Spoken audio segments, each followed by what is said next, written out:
Hello student, तो हम लोग एनर्जी ट्रांसफ़र पढ़ रहे थे। हीट सोर्स का ट्रांसफ़र किस किस तरीके से कर सकते हैं, जिसपे हम लोगों ने पढ़ा radiation, conduction, convection and advection. So heat transfer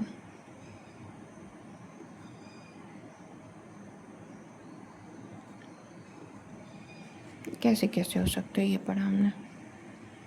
first one is radiation, second conduction, third convection and fourth one advection.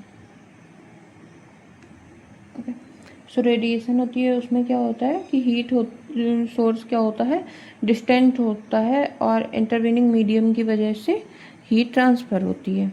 तो heat from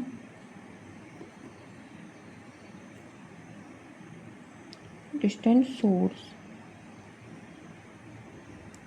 via an intervening medium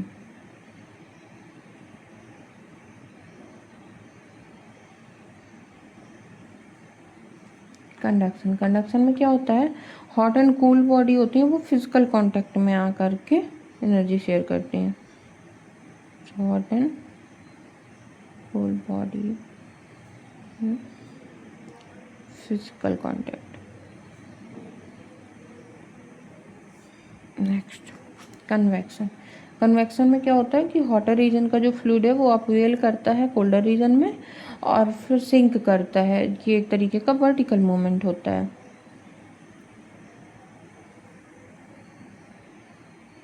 vertical movement है and hotter region of a fluid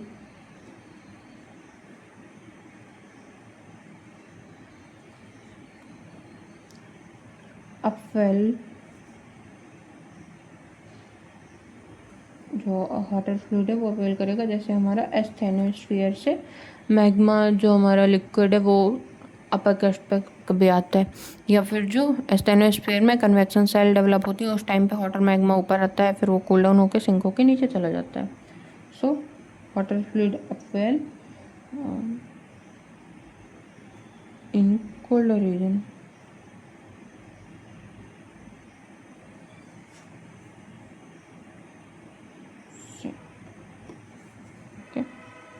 and advection जो है ये क्या होता है, horizontal move करता है मोस्टली। हॉट मटेरियल है वो कूलर मटेरियल में फ्लो होगा थ्रू फ्रैक्चर्स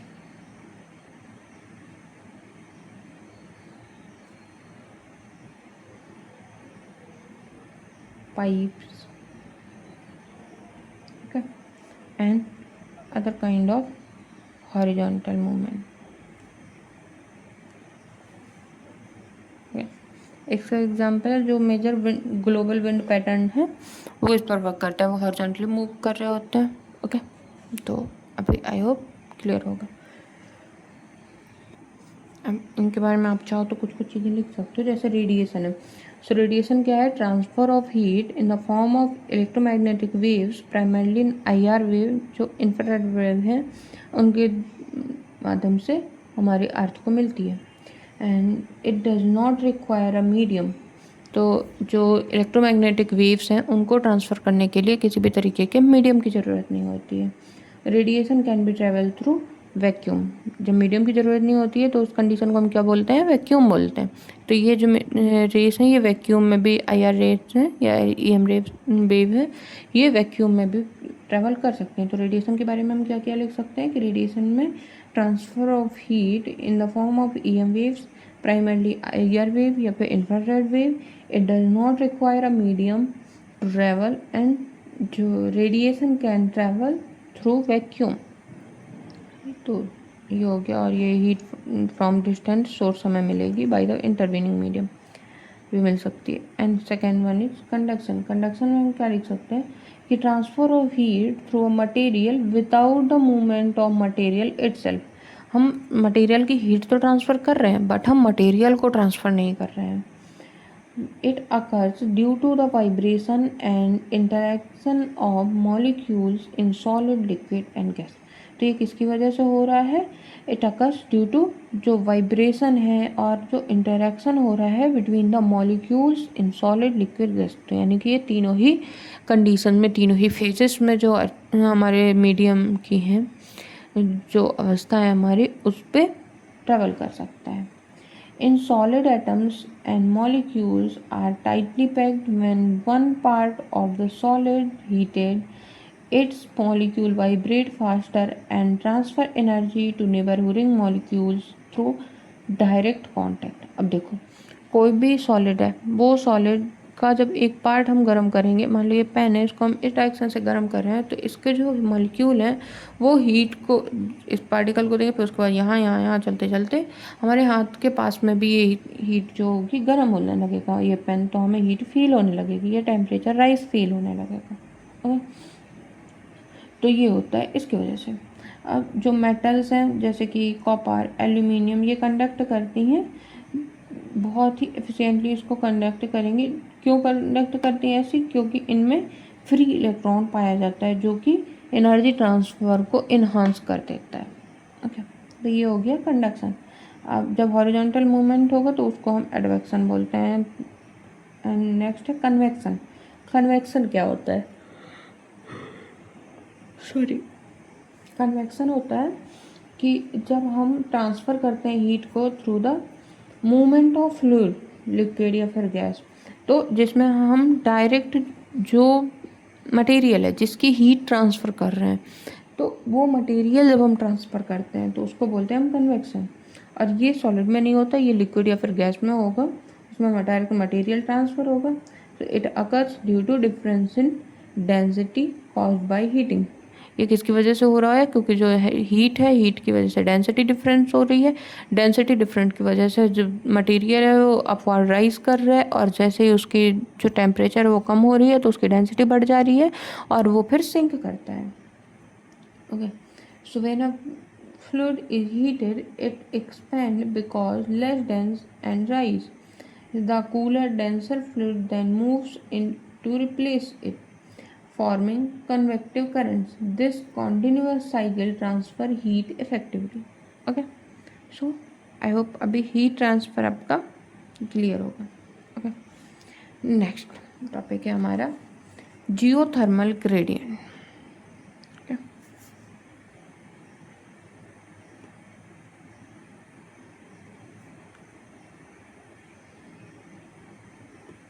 अब जियोथर्मल ग्रेडियंट कभी ना कभी तो आपने भी पक्का पढ़ा होगा, बस उसको रिवाइज करने की जरूरत है। जियोथर्मल ग्रेडियंट क्या होता है?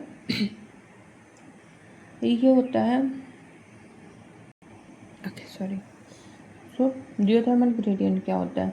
जैसे जैसे हम अर्थ में नीचे की तरफ जा रहे हैं तो हमारा टेम्परेचर बढ़ता जाता है, इसी टेम्परेचर इंक्रीज को हम बोलते हैं जियोथर्मल ग्रेडियंट। अब जियोथर्मल ग्रेडियंट है, ये क्या है? Rate of increase of temperature with the depth.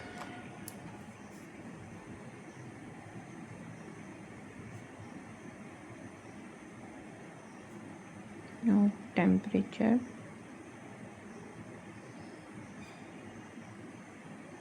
with depth। Okay, और कहाँ पर? In the earth. और ये लगभग कितना होता है? 30 डिग्री सेल्सियस पर किलोमीटर इन क्रस्ट पर किलोमीटर होता है जो क्रस्ट है उस पर। और इसका एक कर्व होता है जो कुछ ऐसे होता है, टेम्परेचर इस डायरेक्शन में इंक्रीज कर रहा है एंड डेप्थ इस डायरेक्शन में इंक्रीज कर रही है। ओके, तो यहाँ पे हमारी क्रस्ट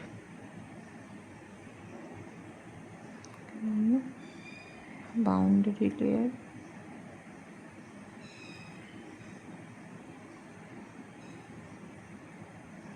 here is asthenosphere। तो जियोथर्मल ग्रेडियंट होता है वो पहले तो फिर डिक्रीज होता है एंड फिर ये थोड़ा कम डिक्रीज होना शुरू कर देता है। डायरेक्ट लीनियर नहीं होता है बट बहुत हल्का सा कर्व होता है। तो जहाँ पर ये शार्पली डिक्रीज कर रहा है उसको हम बोलते हैं कंडक्टिव। एंड जब ये थोड़ा स्टेगनेंट हो जाता है जियोथर्म, जो ग्राफ ये बनाता है उसको क्या बोलते हैं हम, जियोथर्म बोलते हैं। सो कंडक्टिव जियोथर्म। एंड जब ये थोड़ा स्टेबल हो जाता है तो इसको बोलते हैं हम कन्वेक्टिव जियोथर्म।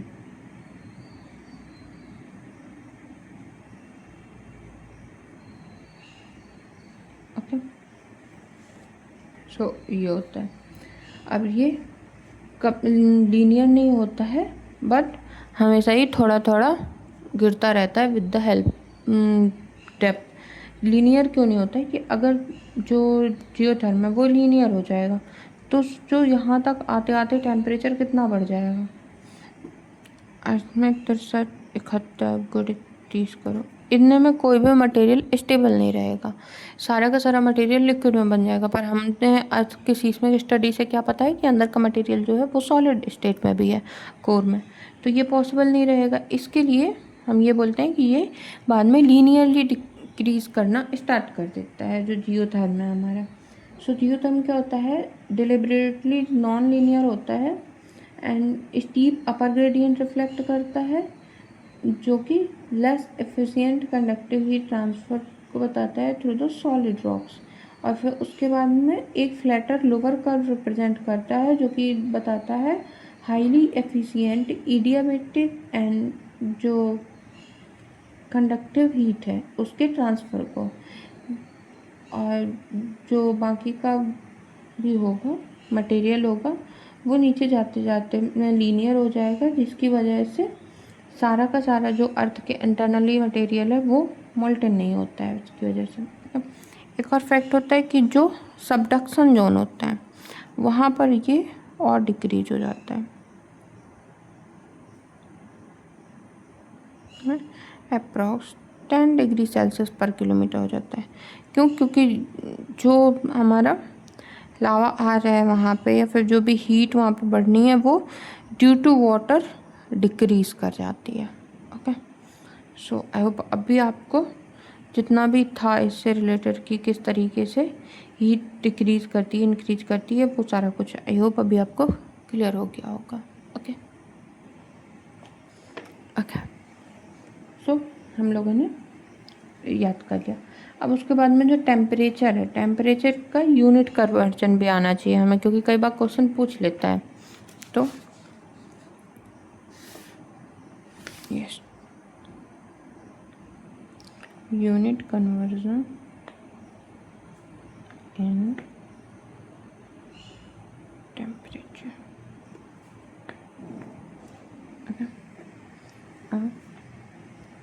अगर डिग्री फ़ारेनहाइट में है तो उसको हम कन्वर्ट करते हैं अगर सेल्सियस में, डिग्री सेल्सियस इंटू 9/5 + 32।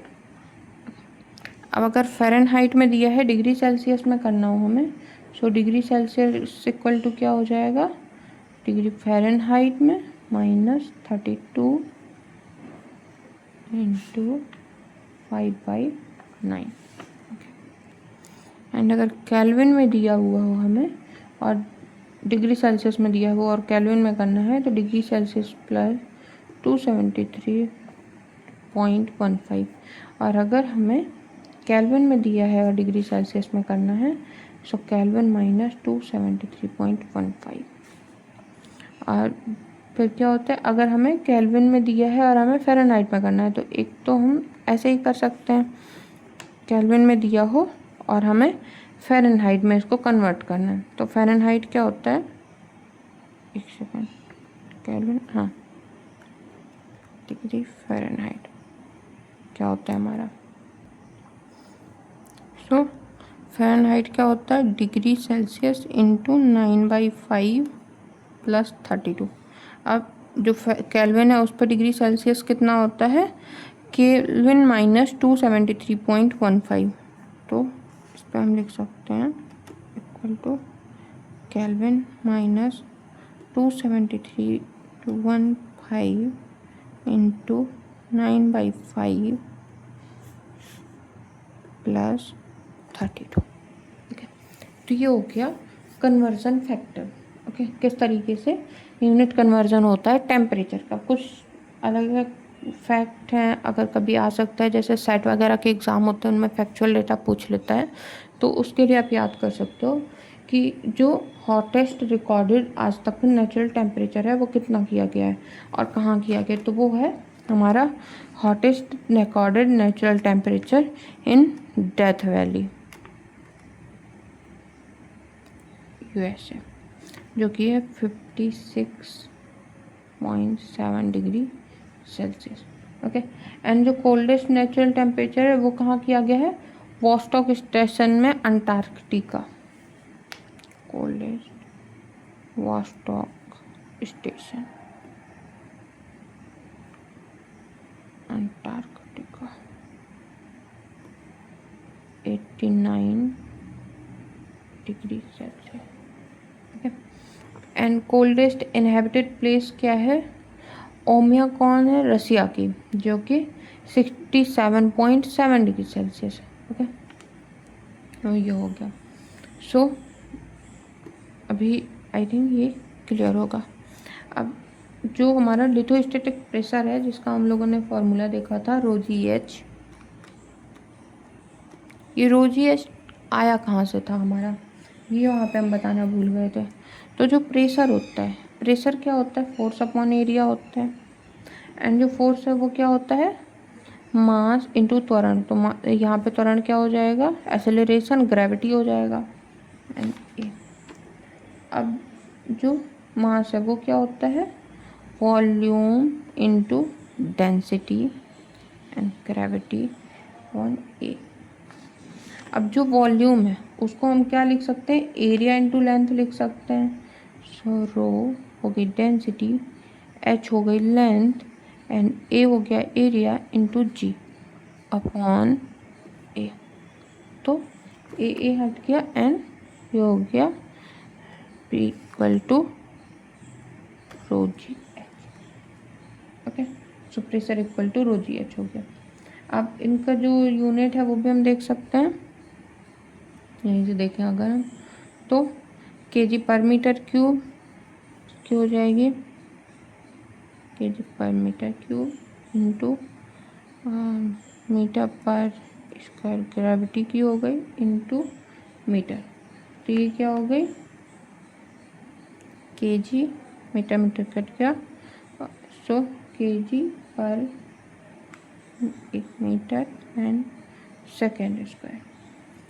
इसको ही हम बोलते हैं newton on metre square. Okay, अच्छा ये यूनिट है, इसको हम बोलते हैं पास्कल। ओके, अब कुछ 10 की पावर 6 पास्कल अगर है तो उसको हम बोलते हैं मेगा पास्कल। 10 की पावर 9 पास्कल है तो उसको बोलते हैं गीगा पास्कल। अगर 10 टू द पावर 5 पास्कल है तो उसको बोलते हैं हम bar, and 10 to the power 8 pascal है तो उसको हम बोलते हैं किलो बार। ओके, तो अभी हमने सारा कॉन्सेप्ट इससे रिलेटेड वाला आपको एक्सप्लेन कर दिया है। अब हम आपको एक न्यूमेरिकल देते हैं और आपको इसको सॉल्व करना है। ओके, ये हम नहीं बताएंगे, आप सॉल्व करिएगा, उसके बाद में आपको आंसर मिल जाएगा इसी पे। अगर नहीं सॉल्व कर पा रहे हैं तो आप हमें कमेंट कीजिएगा, हम आपको जो नेक्स्ट लेक्चर होगा उस पर आपको इसका आंसर एक्सप्लेन कर देंगे। ओके, तो क्वेश्चन है कि जो लिथोस्टैटिक प्रेशर है at the base of average continental crust वो कितना होगा। क्वेश्चन लिख देते हैं हम, कैलकुलेट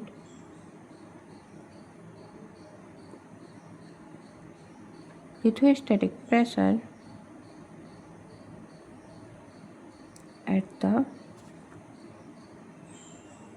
base of the